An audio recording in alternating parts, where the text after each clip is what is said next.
Whose fundamental right was described by the B.R. Ambedkar as the heart and soul of the Constitution?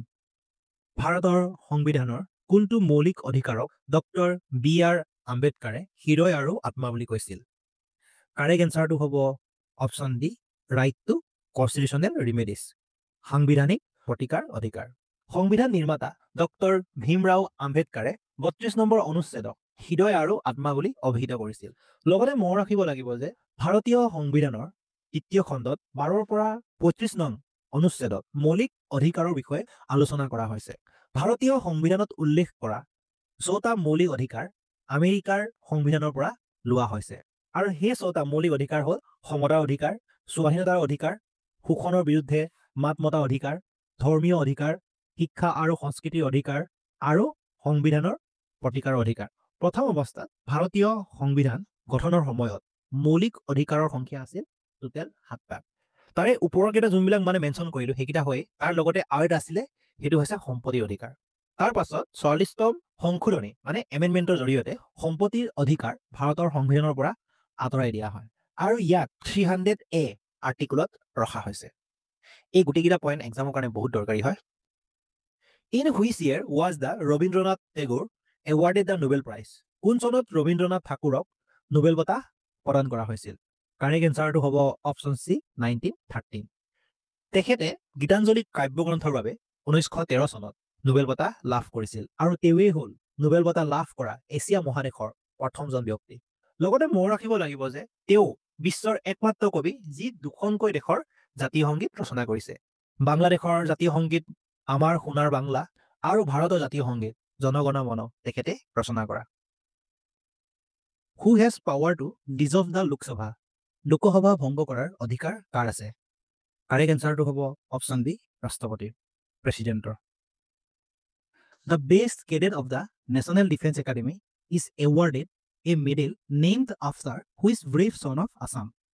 Pune স্থিত ৰাষ্ট্ৰীয় প্ৰতিৰক্ষা একাডেমীৰ সৰ্বশ্ৰেষ্ঠ শিক্ষাৰ্থীক দিয়া পদকটো অসমৰ কোনগৰাকী সাহসী ব্যক্তিৰ নামেৰে দিয়া হয়? কাৰেক্ট এনচাৰটো হ'ব অপশ্যন ডি লাচিত বৰফুকনৰ নামত। Who was involve in the Mayamara Satra? Mayamara সত্ৰৰ লগত জড়িত ব্যক্তিগৰাকী কোন আছিল? কাৰেক্ট এনচাৰটো হ'ব option C Aniruddhadev. What is the minimum age limit to become the president of India? ভাৰতৰ ৰাষ্ট্ৰপতিৰ ন্যূনতম বয়সৰ সময়সীমা কিমান? কাৰেক্ট এনচাৰটো হ'ব অপশ্যন চি 35। হোৱাট ইজ লাফিং গেছ? লাফিং গেছ কি? কাৰেক্ট এনচাৰটো হ'ব option A nitrous oxide. Actually লাফিং গেছ নাকত লাগিলে হাঁহিৰ উদ্ৰেক হয়, সেয়েহে ইয়াক লাফিং গেছ বুলি কোৱা হয়। ইয়াৰ বৈজ্ঞানিক নাম হ'ল nitrous oxide N2O। The famous Moti Masjid in Agra was build by which of the following kings? আগ্ৰাৰ প্ৰসিদ্ধ মতি মছজিদ কোনজন ৰজাই নিৰ্মাণ কৰিছিল? কাৰেক্ট এনচাৰটো হ'ব অপশ্যন চি শ্বাহজাহানে। Who was the first vice president of India? ভাৰতৰ প্ৰথম উপ ৰাষ্ট্ৰপতিগৰাকীৰ নাম কি? কাৰেক্ট এনচাৰটো হ'ব option C Sarvepalli Radhakrishnan. Who was the first chief election commissioner of independent India? স্বাধীন ভাৰতৰ প্ৰথমগৰাকী মুখ্য নিৰ্বাচনী আয়ুক্ত কোন আছিল? কাৰেক্ট এনচাৰটো হ'ব option D Sukumar Sen. Who became the first women president of the Indian Olympic association? ভাৰতীয় অলিম্পিক সংস্থাৰ প্ৰথমগৰাকী মহিলা সভাপতি কোন আছিল? কাৰেক্ট এনচাৰটো হ'ব option D P T. Usha. Hem Saraswati was a court point of which of the following king? Hem সৰস্বতীক তলত উল্লেখ কৰা কোনজন ৰজাৰ ৰাজসভাৰ কবি আছিল? কাৰেক্ট এনচাৰটো হ'ব অপশ্যন চি দুৰ্লভ নাৰায়ণ। হেম সৰস্বতীয়ে দুৰ্লভ নাৰায়ণৰ পৃষ্ঠপোষকতাত প্ৰহ্লাদ চৰিত্ৰ আৰু সৌৰগুৰি সংবাদ নামৰ দুখন কাব্যগ্ৰন্থ ৰচনা কৰিছিল। এইকেইটা পইণ্টটো এক্সামৰ কাৰণে দৰকাৰী। এতিয়া আহিছোঁ নেক্সট কুৱেশ্যনলৈ। Who was the chief minister of Assam when the capital of Assam was shifted to Dispur from Shillong? অসমৰ ৰাজধানী শ্বিলঙৰ পৰা দিছপুৰলৈ স্থানান্তৰিত হোৱাৰ সময়ত অসমৰ মুখ্যমন্ত্ৰী কোন আছিল? কাৰেক্ট এনচাৰটো হ'ব অপশ্যন চি শৰৎ চন্দ্ৰ সিংহ। লগতে মনত ৰাখিব লাগিব যে অসমৰ ৰাজধানী শ্বিলঙৰ পৰা দিছপুৰলৈ 1973 চনত 1973 চিফ্ট কৰা হৈছিলে। চ' এইটো কুৱেশ্যনো APSCত বহুতবাৰ আহিছিলে আৰু এই কুৱেশ্যনটো অভাৰঅল সকলো এক্সামৰ কাৰণে বহুত দৰকাৰী। Hayunthal copper plate inscription was issued by which of the following Kamarupa ruler? Hayunthal তাম্ৰলিপি নিম্নলিখিত কামৰূপৰ কোনজন ৰজাই ইছ্যু কৰিছিল? কাৰেক্ট এনচাৰটো হ'ব অপশ্যন চি হৰ্য বৰ্মন। লগতে মনত ৰাখিব লাগিব যে তেখেত শালস্তম্ভ বংশৰ পঞ্চমজন ৰজা আৰু তেখেতৰ সময়ৰ পৰাই হাৰুপেশ্বৰ মানে বৰ্তমানৰ তেজপুৰ শালস্তম্ভ বংশৰ ৰজাসকলৰ ৰাজধানী হৈ পৰিছিল which of the following politicians is known as the iron man of Assam তলৰ কোনজন ৰাজনীতিবিদক অসমৰ লৌহ পুৰুষ বুলি জনা যায় কাৰেক্ট এনচাৰটো হ'ব অপশ্যন বি বিষ্ণুৰাম মেধি বিষ্ণুৰাম মেধি অসমৰ দ্বিতীয় মুখ্যমন্ত্ৰী আছিল অসমৰ প্ৰথম মুখ্যমন্ত্ৰী আছিলে গোপীনাথ বৰদলৈ আৰু বিষ্ণুৰাম মেধি হৈছে প্ৰথম অসমীয়া গভৰ্ণৰ আৰু তেখেত মাদ্ৰাছৰ গভৰ্ণৰ আছিল লগতে ফকৰুদ্দিন আলী আহমেদ হৈছে ভাৰতৰ পঞ্চমজন ৰাষ্ট্ৰপতি আৰু প্ৰথম অসমীয়া ৰাষ্ট্ৰপতি আৰু চৰ্দাৰ বল্লভভাই পেটেলক আইৰণ মেন অফ ইণ্ডিয়া বুলি জনা যায় চ' এই গোটেইকেইটা point exam point of view বহুত important who was the first Assamese to won the Saraswati award Saraswati বঁটা লাভ কৰা প্ৰথম অসমীয়া কোন কাৰেক্ট এনচাৰটো হ'ব অপশ্যন ডি লক্ষ্মীনন্দন বৰা তেখেতে কায়াকল্প নামৰ উপন্যাসখনৰ বাবে এই বঁটা লাভ কৰিছিল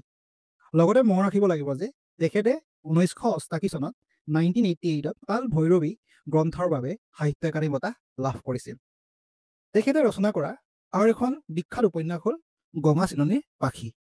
এইকেইটা বুক বহুত ইম্পৰ্টেণ্ট হয় কায়াকল্প গঙা চিলনীৰ পাখি আৰু পাতাল ভৈৰৱী ৱেৰ ইজ দ্য অনলি সৈনিক স্কুল ইন আছাম লোকেটেড অসমৰ একমাত্ৰ সৈনিক বিদ্যালয় ক'ত অৱস্থিত কাৰেক্ট এনচাৰটো হ'ব অপশ্যন চি গোৱালপাৰা জিলাত which is the largest wetland in Assam অসমৰ বৃহত্তম জলাশয় কোনটো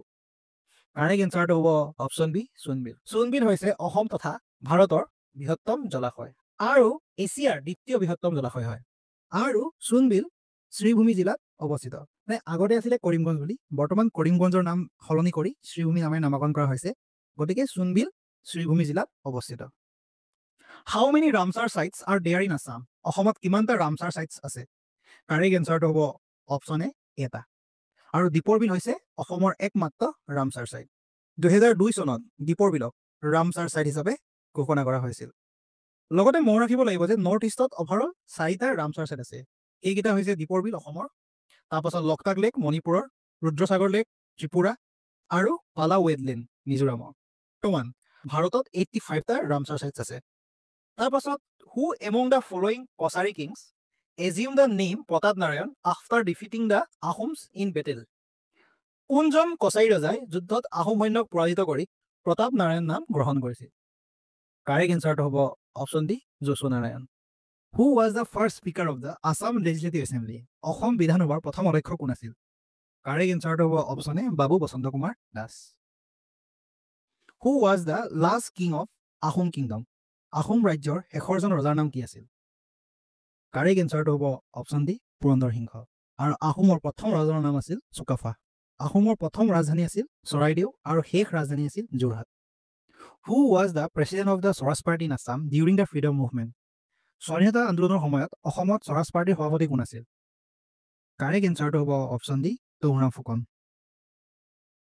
হু is the author of the novel মামৰে ধৰা তৰোৱাল আৰু দুখন উপন্যাস হুইচ ৰিচিভ দ্য আছাম সাহিত্য একাডেমী এৱাৰ্ড অসম সাহিত্য একাডেমী বঁটা লাভ কৰা মামৰে ধৰা তৰোৱাল আৰু দুখন উপন্যাস কোনে ৰচনা কৰিছিল কাৰেক্ট এনচাৰটো হ'ব option B Indira Goswami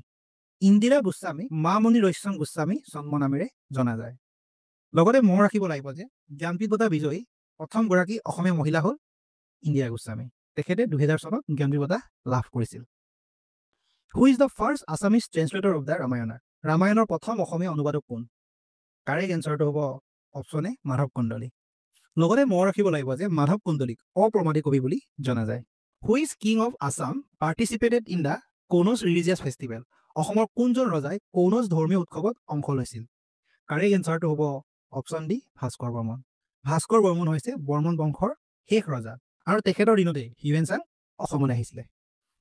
Lakshminath Bezbaroa is honoured with Rasaraj by Assam Sahitya Sabha in the year Lakshminath Bezbaroa কোন বছৰত অসম সাহিত্য সভাৰ দ্বাৰা ৰসৰাজ উপাধিৰে সন্মানিত কৰা হয় কাৰেক্ট এনচাৰটো হ'ব অপশ্যন ডি 1931ত who translated the autobiography of Mahatma Gandhi into Assamese Mahatma গান্ধীৰ আত্মজীৱনী কোনে অসমীয়ালৈ অনুবাদ কৰিছিল কাৰেক্ট এনচাৰটো হ'ব option C Amiya Kumar Das which of the following book is the smallest among all books written by শংকৰদেৱে শংকৰদেৱে ৰচনা কৰা সকলো গ্ৰন্থৰ ভিতৰত তলৰ কোনখন পুথি আটাইতকৈ সৰু কাৰেক্ট এনচাৰটো হ'ব option A Gunamala who is known as প্ৰতিমাৰ খনিকৰ ইন আছামিজ লিটাৰেচাৰ অসমীয়া সাহিত্যত প্ৰতিমাৰ খনিকৰ নামেৰে কাক জনা যায় কাৰেক্ট এনচাৰটো হ'ব option D Chandra Kumar Agarwala in which district of Assam is Laokhowa wild life century located অসমৰ কোনখন জিলাত লাওখোৱা বন্যপ্ৰাণী অভয়াৰণ্য অৱস্থিত কাৰেক্ট এনচাৰটো হ'ব অপশ্যন চি নগাঁও জিলা in which year was doctor Bhupen Hazarika posthumously awarded the Bharat Ratna কোন বছৰত ডক্টৰ ভূপেন হাজৰিকাক মৰণোত্তৰভাৱে ভাৰতৰত্ন বঁটা প্ৰদান কৰা হৈছিল কাৰেক্ট এনচাৰটো হ'ব অপশ্যন চি 2019 চনত where was the first stadium of Assam build অসমৰ প্ৰথমখন ষ্টেডিয়াম ক'ত নিৰ্মাণ কৰা হৈছিল কাৰেক্ট এনচাৰটো হ'ব অপশ্যন এ যোৰহাট জিলাত হু was the first editor of the first Assamese daily news paper দৈনিক বাতৰি পাব্লিছ অন আগষ্ট 12, 1935 1935 চনৰ 12 আগষ্টত প্ৰকাশিত প্ৰথম অসমীয়া দৈনিক কাকত দৈনিক বাতৰিৰ প্ৰথম সম্পাদক কোন আছিল কাৰেক্ট এনচাৰটো হ'ব option A Nilmani Phukan who was the president of the 41st session of Indian national congress held at Pandu পাণ্ডুত অনুষ্ঠিত ভাৰতীয় জাতীয় কংগ্ৰেছৰ 41 সংখ্যক অধিৱেশনৰ সভাপতি কোন আছিল কাৰেক্ট এনচাৰটো অপশ্যন চি শ্ৰীনিবাস আয়েংগাৰ এই অধিৱেশন হৈছিলে গুৱাহাটীত 1926 চনত তাৰ পাছত who wrote the famous short story collection Golam which won the Sahitya Akademi award in 1974 1974 চনত সাহিত্য একাডেমী বঁটা লাভ কৰা বিখ্যাত চুটিগল্প সংকলন গোলাম কোনে ৰচনা কৰিছিল কাৰেক্ট এনচাৰটো হ'ব অপশ্যন এ স্বৰূপ কুমাৰ চলিহা লগতে মনত ৰাখিব লাগিব তেখেতৰ প্ৰকৃত নাম আছিল সুৰেন্দ্ৰনাথ মেধি এইটো এক্সামত বহুতবাৰ আহিছে স্বৰূপ কুমাৰ চলিহাৰ প্ৰকৃত নাম কি সুৰেন্দ্ৰনাথ মেধি আৰু তেখেতে কটন কলেজত পঢ়ি থাকোঁতে অশান্ত ইলেক্ট্ৰন নামৰ গল্প লিখিছিলে কেতিয়াবা এক্সামত আহিব পাৰে যে অশান্ত ইলেক্ট্ৰন নামৰ গল্প কোনে ৰচনা কৰিছিলে তাৰ এনচাৰটো হ'ব স্বৰূপ কুমাৰ চলিহা তাৰ পাছত where was the first session of the Assam association held in 1905 1905 চনত আছাম এছ'চিয়েশ্যনৰ প্ৰথম অধিৱেশন ক'ত অনুষ্ঠিত হৈছিলে কাৰেক্ট এনচাৰটো হ'ব অপশ্যন চি ডিব্ৰুগড়ত আমি মনত ৰাখিব লাগিব যে ডিব্ৰুগড়ত আছাম এছ'চিয়েশ্যনৰ প্ৰথম অধিৱেশন অনুষ্ঠিত হৈছিলে 1905 চনত আৰু আছাম এছ'চিয়েশ্যন ফৰ্ম হৈছিলে 1903 চনত আৰু ফাৰ্ষ্ট ছেক্ৰেটাৰী আছিলে মাণিক চন্দ্ৰ বৰুৱা তাৰ পাছত who establish the Guwahati tea auction centre Guwahati চাহ নিলাম কেন্দ্ৰ কোনে প্ৰতিষ্ঠা কৰিছিলে কাৰেক্ট এনচাৰটো হ'ব অপশ্যন বি ৰাধা গোবিন্দ বৰুৱা লগতে মনত ৰাখিব লাগিব যে তেওঁ আৰ্কিটেক্ট অফ মডাৰ্ণ আছাম বুলি জনা যায় অৰ্থাৎ আধুনিক অসমৰ আৰ্হি নিৰ্মাতা বুলি জনা যায় চ' এইটো এক্সামৰ কাৰণে বহুত দৰকাৰী লগতে তেখেতক সিংহ পুৰুষ বুলিও জনা যায় আৰু তেখেতৰ লিডাৰশ্বিপতে গুৱাহাটীৰ নেহেৰু ষ্টেডিয়াম বনাইছিলে চ' এইটো এক্সামৰ কাৰণে দৰকাৰী হয় তাৰ পাছত who won the 2023 Sahitya Akademi award for Assamese literature অসমীয়া সাহিত্যৰ বাবে 2023 চনৰ সাহিত্য একাডেমী বঁটা কোনে লাভ কৰিছিল কাৰেক্ট এনচাৰটো হ'ব অপশ্যন চি প্ৰণৱজ্যোতি ডেকা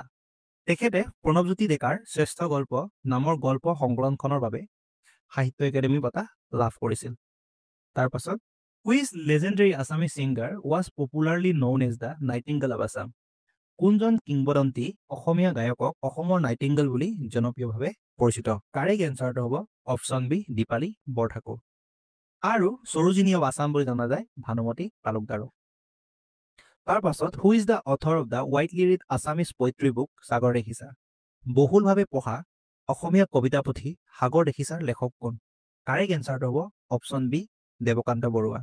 লগতে মনত ৰাখিব লাগিব যে তেখেতক অলংপাৰৰ কবি বুলিও জনা যায় তেওঁ ভাৰতীয় জাতীয় কংগ্ৰেছৰ সভাপতিত্ব কৰা একমাত্ৰ অসমীয়া চ' এক্সামৰ কাৰণে বহুত দৰকাৰী হয় আৰু তেখেত বিহাৰৰ গভৰ্ণৰো আছিল তাৰ পাছত who among the following has receive the Assam Ratna award তলৰ কোনে অসম ৰত্ন বঁটা লাভ কৰিছে চ' ফাৰ্ষ্ট অসম ৰত্ন এৱাৰ্ড লাভ কৰিছিলে ভূপেন হাজৰিকাই 2009 চনত তাৰপাছত ছেকেণ্ড লাভ কৰিছিলে মামণি ৰয়ছম গোস্বামী 2010 চনত আৰু থাৰ্ড অসম ৰত্ন বঁটা লাভ কৰিছিলে জিতেন্দ্ৰনাথ গোস্বামী 2015ত আৰু জিতেন্দ্ৰনাথ গোস্বামী হ'ল প্ৰথম চন্দ্ৰায়ন মিছনৰ মুখ্য বিজ্ঞানী আছিলে তাৰ পাছত ইন হুইচ ইয়েৰ অ মোৰ আপোনাৰ দেশ was officially adopted as Assam state song কোন বছৰত অ মোৰ আপোনাৰ দেশ আনুষ্ঠানিকভাৱে অসমৰ জাতীয় গীত হিচাপে গ্ৰহণ কৰা হৈছিল কাৰেক্ট এনচাৰটো হ'ব অপশ্যন চি 1927 চ' আমি মনত ৰাখিব লাগিব যে এই গীতটি 1927 চনত তেজপুৰত অনুষ্ঠিত আছাম ছাত্ৰ সন্মিলনৰ আনুষ্ঠানিকভাৱে অসমৰ জাতীয় গীত হিচাপে অভিহিত কৰা হৈছিল চ' এই গীতটি ৰচনা কৰিছিলে লক্ষ্মীনাথ বেজবৰুৱাই আৰু সুৰ দিছিলে কমলা প্ৰসাদ আগৰৱালা তাৰ পাছত in which year was Bhupen Hazarika elected the president of Assam Sahitya সভা কোন বছৰত ভূপেন হাজৰিকাদেৱে অসম সাহিত্য সভাৰ সভাপতি হিচাপে নিৰ্বাচিত হৈছিল কাৰেক্ট এনসাৰটো হ'ব অপশন বি 1993 আৰু এই অধিৱেশন হৈছিল শিৱসাগৰ জিলাত হু is the only person from Assam to win both সংগীত নাটক একাডেমী এৱাৰ্ড এণ্ড সাহিত্য একাডেমী এৱাৰ্ড সংগীত নাটক একাডেমী বঁটা আৰু সাহিত্য একাডেমী বঁটা দুইটা লাভ কৰা অসমৰ একমাত্ৰ ব্যক্তি কোন কাৰেক্ট এনসাৰটো হ'ব অপশন সি অৰুণ শৰ্মা সো আমি মনত ৰাখিব লাগিব যে তেখেতে ৰচনা কৰা আশীৰ্বাদৰ ৰং উপন্যাসখনৰ বাবে তেখেতক 1998ত সাহিত্য একাডেমী বঁটা প্ৰদান কৰা হৈছিল সো এক্সামত আহিলে আশীৰ্বাদৰ ৰং কোনে ৰচনা কৰিছিলে এনসাৰটো হ'ব অৰুণ শৰ্মা আৰু তেখেতে 2003ত সংগীত নাটক একাডেমী বঁটাও লাভ কৰিছিল তাৰ পাছত the first printed Assamese book Dharmapustak was written by প্ৰথম ছপা অসমীয়া গ্ৰন্থ ধৰ্মপুস্তক কোনে ৰচনা কৰিছিলে কাৰেক্ট এনসাৰটো হ'ব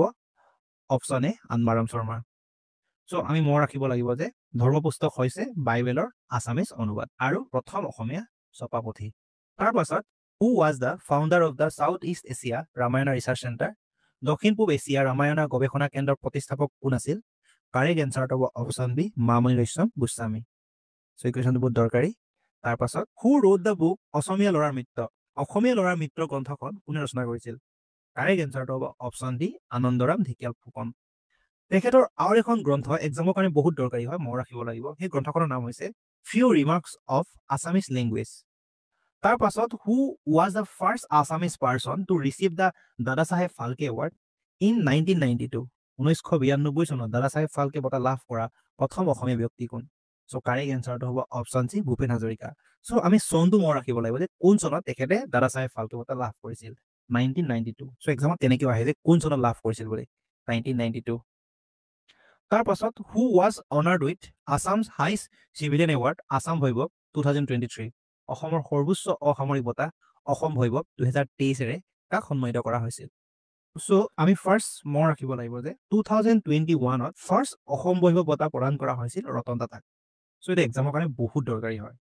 তাৰ পাছত 2022ত অসম ভৈৰৱ বঁটা প্ৰদান কৰা হৈছিল তপন শইকীয়াক তাৰ পাছত 2023ত অসম ভৈৰৱ বঁটা প্ৰদান কৰা হৈছিলে justice Ranjan Gogoi so correct এনসাৰটো হ'ব অপশন সি ৰঞ্জন গগৈ তাৰ পাছত who is the author of the novel Astarag Astarag উপন্যাসখনৰ লেখক কোন সো কাৰেক্ট এনসাৰটো হ'ব অপশন এ হোমেন বৰগোহাঁই লগতে মনত ৰাখিব লাগিব যে তেখেতে আৰু এখন বিখ্যাত সাহিত্য একাডেমী বঁটাপ্ৰাপ্ত উপন্যাস ৰচনা কৰিছিল তাৰ নাম হ'ল পিতা পুত্ৰ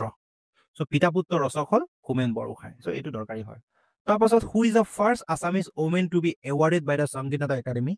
সংগীত নাটক একাডেমী দ্বাৰা পুৰস্কৃত হোৱা প্ৰথম অসমীয়া মহিলা কোন কাৰেক্ট এনসাৰটো হ'ব option B Pratima Pandey Barua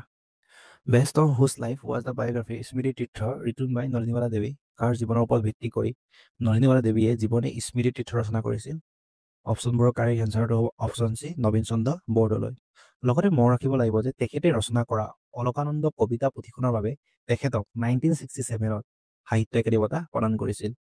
so Alakananda কোনে ৰচনা কৰিছিলে নলিনীবালা দেৱীয়ে সো এইটো বহুত ইম্পৰ্টেণ্ট পইণ্ট হয়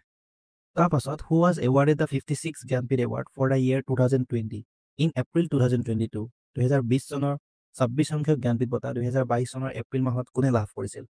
কাৰেক্ট এনসাৰটো হ'ব option A Nilmani Phukan so লগতে আমি মনত ৰাখিব লাগিব যে এতিয়ালৈকে তিনিজন ব্যক্তিয়ে এই বঁটা লাভ কৰিছে ফাৰ্ষ্ট জ্ঞানপীঠ বঁটা লাভ কৰিছিল বীৰেন্দ্ৰ কুমাৰ ভট্টাচাৰ্যই 1979ত মৃত্যুঞ্জয় উপন্যাসখনৰ বাবে তাৰ পাছত ছেকেণ্ড এই বঁটা লাভ কৰিছিলে মামণি ৰয়ছম গোস্বামীয়ে 2000 চনত আৰু 2022 চনত এই বঁটা লাভ কৰিছিলে নীলমণি ফুকনে in which year Assamese is adopted as the official language of Assam কোন বছৰত অসমীয়া ভাষাক অসমৰ চৰকাৰী ভাষা হিচাপে গ্ৰহণ কৰা হয় কাৰেক্ট এনসাৰটো হ'ব option C 1960 who was the first awardee of Srimanta Sankardev award Srimanta Sankardev বঁটাৰ প্ৰথম বিজয়ী কোন আছিল কাৰেক্ট এনসাৰটো হ'ব অপশন বি কীৰ্তিনাথ হাজৰিকা